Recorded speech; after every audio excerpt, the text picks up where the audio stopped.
아멘. 오늘 성탄절에 우리 주신 이 귀한 말씀입니다. 오늘 본문 말씀을 중심으로 해서 성탄의 기적이다 하는 제목으로 예배드리고 준비된 은혜를 짧게 나누고 2부 순서를 진행하도록 하겠습니다. 성탄 그 자체가 기적입니다.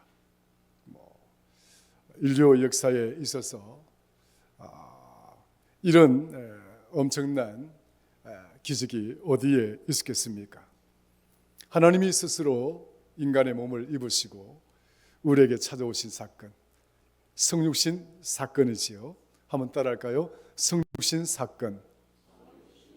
하나님이 인간의 몸을 입으시고 우리 곁으로 오신 사건이 바로 성육신 사건입니다.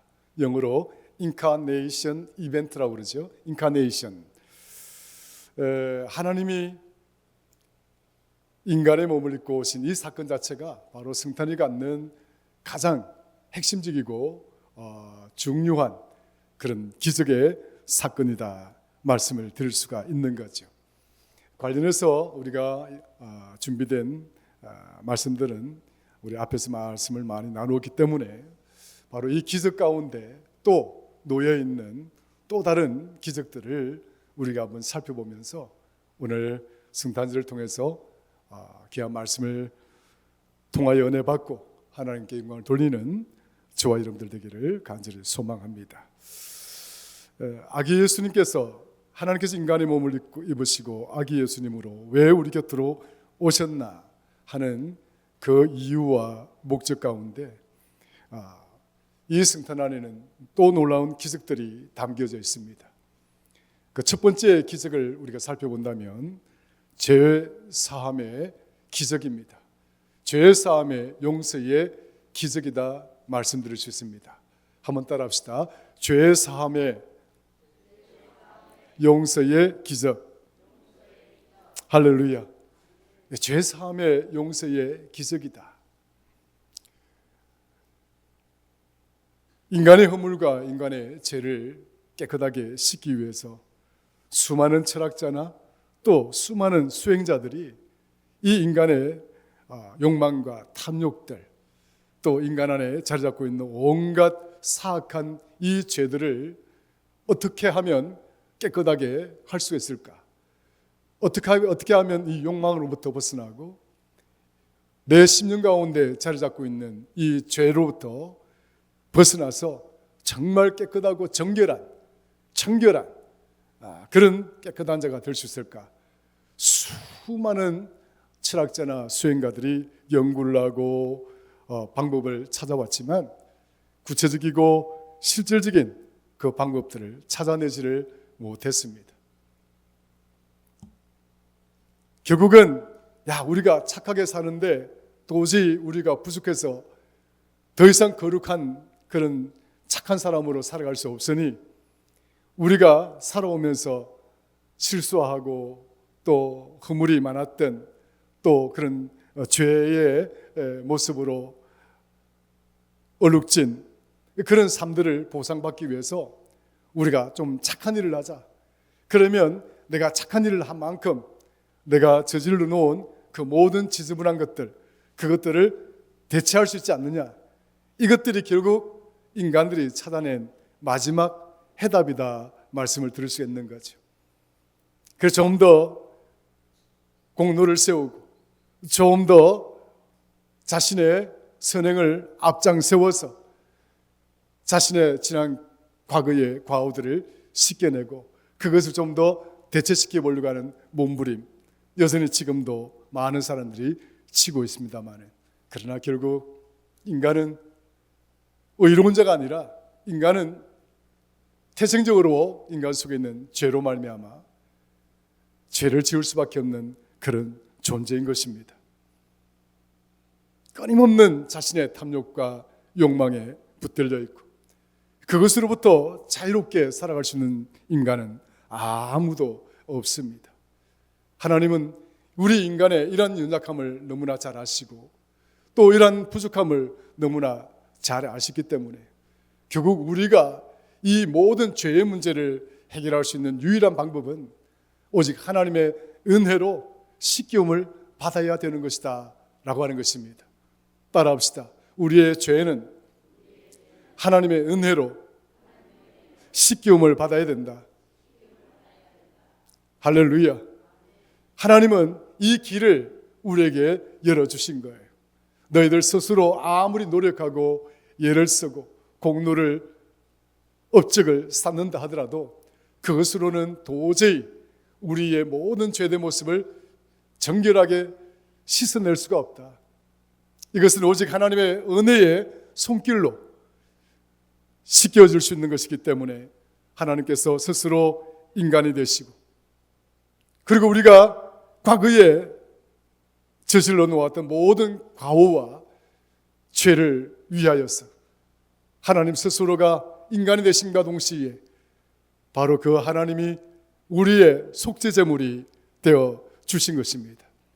내가 너의 죄를 대속하여서 십자가에 못 박혀 죽노라 하신 것이 복음의 핵심적인 내용입니다. 바로 예수 그리스도가 하나님이 우리 곁으로 찾아오신 인간의 모습을 띤 하나님 아니시겠습니까? 바로 그 예수님께서 우리 곁으로 오셔서 정말 부유롭고 풍요롭고 사치스럽게 호화스럽게 인생을 살아내셨던 분이 아니라 가장 낮은 자리에서 가장 비천한 자리에서 우리의 모든 고통과 아픔을 체휼하시고 우리가 겪어야 될 슬픔도 겪어내시고 우리가 죽음 앞에 직면했을 때에 우리가 겪어내어야 될 그 절망적인 고통까지도 친히 십자가 위에서 당하시면서 마지막 순간에 인간의 모든 것들을 허물어뜨리는 죽음까지도 감당하시면서 우리가 져야 될 그 모든 죄의 대가를 지불하시고 우리의 죄를 사하여 주신 바로 그 사건이 하나님이 인간이 되신 이유이요 목적인 것입니다. 그러므로 사랑하는 성도 여러분, 이 성탄절에 여러분들이 새겨야 될 첫 번째 기적은 그 어떤 누구도 이 역사에서 그 어떤 성인들도 이 죄의 문제를 해결할 수가 없었지만 결국 이 모든 죄의 문제를 해결할 수 있는 유일한 해답을 우리에게 주셔서 우리로 하여금 하나님의 자녀되게 하신 이 놀라운 사건이야말로, 이 용서의 사건이야말로 기적 중에 기적이다라고 하는 사실을 여러분 믿으시기를 주의 이름으로 축원합니다. 우리가 예수 그리스도를 믿는 믿음으로 말미암아 하나님의 자녀가 된 것 아니겠습니까? 우리가 예수 그리스도를 믿음으로 말미암아 하나님과 화해가 되어진 것 아니겠습니까? 어둠의 자녀들이 빛의 자녀가 되고 죽음의 자식들이 생명의 자식들이 되고 바로 이것이 하나님이 우리에게 베푸신 용서의 사건으로부터 비롯된 것 아니겠습니까? 그러므로 성탄절에는 죄 사하심의 용서의 기적이 담겨져 있는 첫 번째의 기적의 의미가 있다, 우리는 생각을 해볼 수가 있는 것입니다. 미국의 작가이자 칼럼니스트인 피트 해밀이라는 분이 계십니다. 1971년 뉴욕 포스트지에 칼럼을 하나 실었어요. 그 뉴욕 포스트지에 실은 그 칼럼에 한 실화의 이야기를 담고 있습니다. 그는 이 실화를 내용으로 칼럼을 써서 그 당시에 1970년대에 미국 전역에 용서의 의미를 전국적으로 전파했던 큰 정말 칼럼니스트였었습니다. 그 칼럼에 보면 이 피터 해밀은 이런 예화를 사용합니다. 어느 한 가정에 아버지하고 아들이 대판 싸웠습니다. 재산 문제로 또 어떤 생각하는 가치관의 문제로 대판 싸워서 더 이상 아버지는 아들을 아들이라 부르지 못하고 아들은 더 이상 아버지를 아버지라 부르지 못하는 이 엄청난 부자지간의 갈등이 골이 깊어졌습니다. 그러다 보니까 이 아들이 이제 아버지를 떠나서 다시는 내가 아버지를 아버지라 부르지 않을 것이고 아버지께로 돌아오지 아니할 것이다 라고 다짐을 하고 아버지 앞에서 등을 돌리고 집을 떠나버렸습니다. 세월이 꽤 흘렀습니다. 마치 누가복음 15장의 탕자의 아들 비유처럼 이 아들은 세상에 나가서 결혼도 하고 자녀들을 키우는 그 과정 속에서 비로소 깨달았습니다. 자기 스스로가 아들이었을 때는 아버지의 마음을 몰랐었는데 결혼을 해서 아들을 낳고 살아보니까 그때 그 아버지가 왜 내게 이러한 생각을 이야기하셨고 또 왜 그때 아버지가 가졌던 재산들을 일정 부분 통제를 하시는가를 비로소 그 아들이 깨닫게 되었습니다. 그래서 그 아들은 아버지께 편지를 썼습니다. 아버지, 세월이 꽤 많이 흐른 후에 지난날 아버지께 했던 내 삶의 모습을 생각해 보니 정말 용서받지 못할 죄를 저지른 것 같습니다. 아버지, 저를 용서해 주시기를 원한다면 제가 한번 집에 들를까 하는데 집 앞에 있는 큰 나무에다가 아버지께서 옐로우 행크칩, 노란 손수건을 걸어 두시면 아버지께서 저를 용서하신 줄 알고 문을 두드리고 노크하고 아버지께 인사하러 가겠습니다 하는 내용이었습니다. 아버지는 그 편지를 받고 아버지의 마음이 어땠을까요? 정말 누가복음 15장에 나오는 탕자의 이야기처럼 아버지는 한 장의 옐로우 행크칩이 아니라 그 집 앞에 있던 큰 나무에다가 전부 노란 손수건을 가득하게 걸어두어서 마치 이 나무가 노란 손수건의 나무가 된 듯한 그런 모습으로 아들을 기다리고 있었습니다. 아들이 저 멀리서 다가오니까 자기 집 앞에, 아버지 집 앞에 있던 그 큰 나무에 노란 손수건이 가득하게 달려있는 것을 보고 이 아들이 그 자리에서 펑펑 울었던 그 실화의 내용을 이 칼럼 피트 해밀이 칼럼에 담아내었을 때 미국 전역의 용서의 기적의 사건이다 라고 하는 이 엄청난 이벤트가 소문을 물고 또 소문을 물고 많은 사람들의 마음에 감동을 주었던 사건이 있었습니다. 성탄의 기적 첫 번째, 이 용서의 기적을 기억하시면서 오늘 저와 여러분들 속에 아직도 누군가를 용서하지 못하는 것이 있다고 한다면 하나님이 나를 용서해 주신 것처럼 오늘 저와 여러분들도 내 마음에 아직도 앙금으로 남아있는 용서하지 못했던 그분들을, 그 누군가를 함께 용서하며 이 성탄절을 보낼 수 있기를 주의 이름으로 간절히 축원합니다. 두 번째로 이 성탄의 기적 가운데 담겨져 있는 것은 생명의 기적입니다. 따라합시다. 생명의 기적. 할렐루야. 소리가 적습니다. 생명의 기적. 할렐루야. 제 손주입니다. 네. 영국의 선교사 허드슨 테일러죠. 이분은 중국의 최초로 선교한 인물로 유명합니다. 그는 이런 유명한 말을 남깁니다. 우리가 예수 그리스도 안에 있을 때 우리의 생명은 그리스도의 생명만큼이나 안전하다. 여러분의 생명을 보장받기 위해서 우리가 할 수 있는 일들이 무엇일까요? 운동도 하고 맛있는 음식도 먹고 영양제도 복용하고 우리 할 거 다 하잖아요. 그러나 정말 우리의 생명을 보장받을 수 있는 것은 예수 그리스도 안에 있을 때입니다 라고 이야기했습니다. 성도 여러분, 때로는 우리 질병이 나를 고통스럽게 만들고 세월의 무게가 너무 무거워서 이제는 하루하루가 정말 나를 힘들게 만드는 그런 때에 내 몰리더라도 결국 그 약해져가고 연약해져가는 그 생명은 진정한 생명이 아닙니다.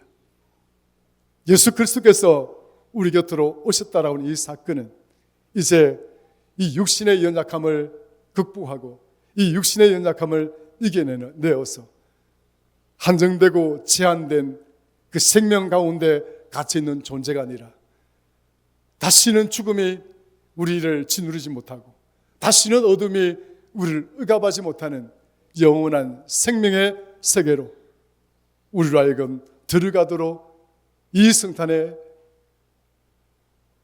축복을 우리에게 허락하여 주신 것입니다. 사랑하는 성도 여러분, 우리가 이 성탄을 맞이한다라고 하는 이 의미는 이 속에 두 번째 기적의 은혜가 있다는 사실을 꼭 기억을 해야 됩니다.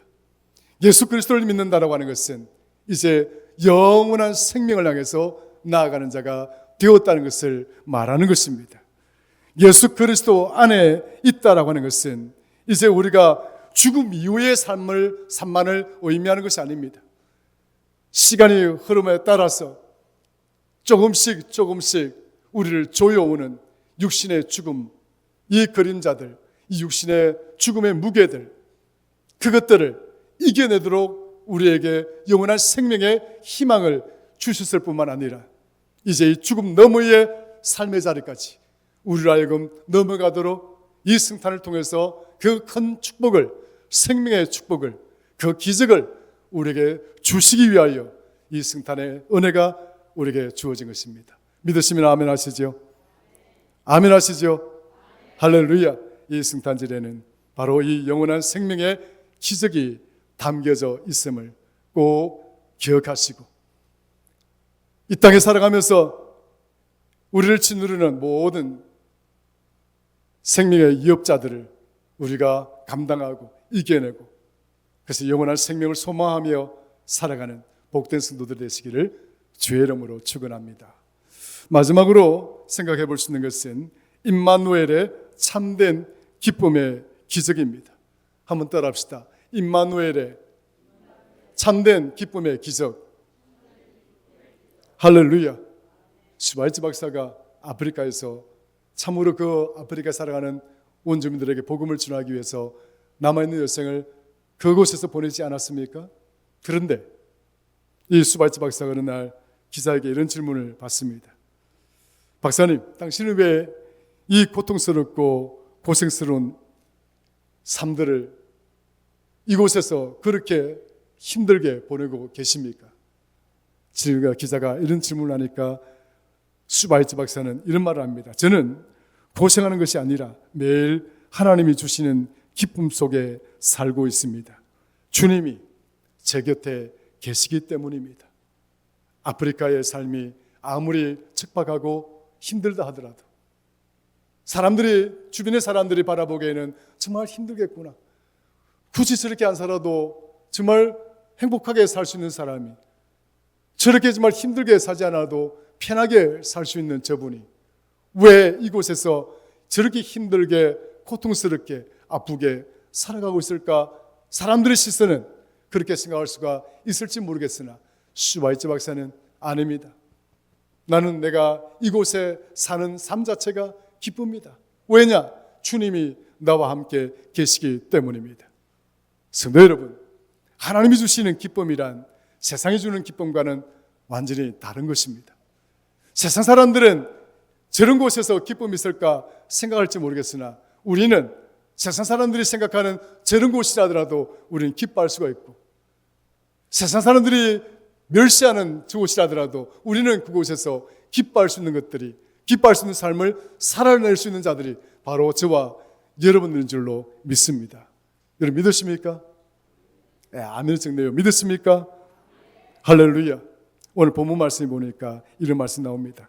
다시 본문 들어가 보면 말씀이 육신이 되어 우리 가운데 거하심에 우리 가운데 거하신다.